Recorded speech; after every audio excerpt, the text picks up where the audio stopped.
Congresswoman, good morning to you. Tell us where this is going, this hearing today, and what our expectations should be here.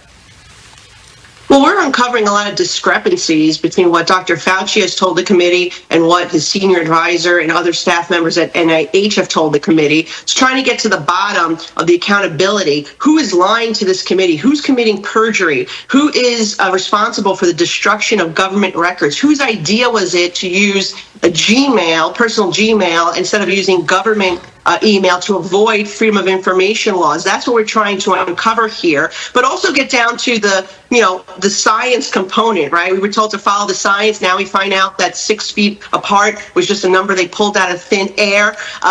Dr. Fauci and his scientists made hundreds of millions of dollars in royalties from the various pharmaceutical companies. Were mandates given particularly so they can enrich themselves? That's the other thing I would like to know. And then also, who's signing off on all this money, this taxpayer money that was going to EcoHealth, that ended up in the Wuhan lab? It was Dr. Fauci that signs off on that, and animal testing that's happening right here in the United States that could be considered gain of function, right? These horrific tests that they're doing on beagle puppies, on poor piglets. And the reality is he's trying to tell us now that he didn't know anything about a lot of this stuff, that he just signed off the paperwork. So where's the accountability if the buck stops with you, the director of NIAID?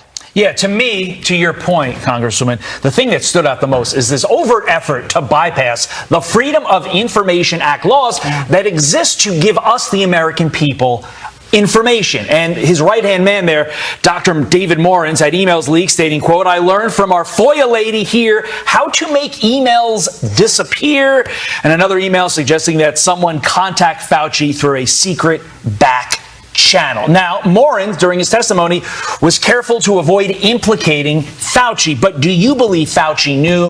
Absolutely. And I think that he, too, also used personal communication to avoid FOIA requests. And that is what we've actually asked him to provide, those personal emails and text messages, so we can continue our investigation. But it seems clear that the people at NIH, including Dr. Fauci, did not want the public to know what was going on, and that there was a lack of transparency. And the other thing that's interesting is Dr. Fauci went out of his way to suppress the lab leak theory. Remember, they tried to call it a conspiracy theory, a bunch of scientists that said that they thought it was coming from the lab. Oh, looks like her shot froze there, but oh no, we have her back. Natural origin in a paper. How did they change their mind in three days? It's a great question. Suppressed it. It's a great question, Congresswoman, and we will be watching. This is public, so we will, I'm sure, be airing this testimony as it happens. It's a big story and something that we should still care about, although the public attention is off of COVID.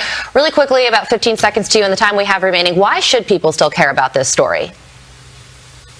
Well, because number one, there needs to be accountability if the public was not told the truth, if there was destruction of records, right? If there was to evade the public, to evade transparency, that's number one. And if there was a conspiracy, who knows, to basically suppress the lab leak theory, the public needs to know. How do we prevent the next? How do we prevent the next pandemic if we don't know how this one was created? Right. Congresswoman Nicole Malliotakis, thank you so much for joining.